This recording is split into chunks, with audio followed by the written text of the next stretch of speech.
Hello friends good morning. आज मुझे आपन सहित गोटे कथा सेयार करने जाऊँगी। मो मन गोटे कथा आसूँ भगवान क्यों खुशी हेबे।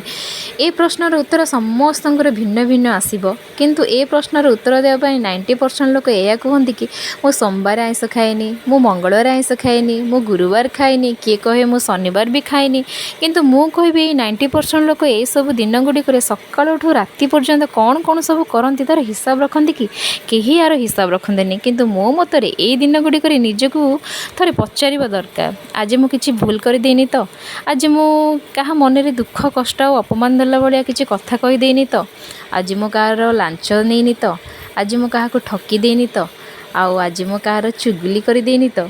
आउ ए सब प्रश्नर उत्तर आपण मानक जहाँ भी मिलना सांग माने आपणकर असल परिचय हूँ सेटा खाद्यर आज्ञा कौन अच्छी बिना पियाज रसुण कि आमिष खाइले चिंताधारा बा कहार मानसिकता बदलाई पारिबानी।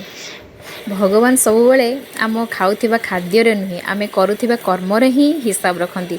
सेथिपाई तो कुहा जाए कर्म ही भगवान। जदि आमर कर्म ठीक रखा भगवान आम उपरे खुशी हेबे। आज आसी ऑनलाइन रे मोर ए ड्रयरटा आपण मानको केमती लागिला निश्चिंत कमेंट रे कहबे। आपण मान ते देखुचंती मु एटा फिटिंग करी पूरा रेडी कर दिली। एटा एई भली देखा जाउची तो मोर छोट मोट जिंस आ भितर रही जिवो।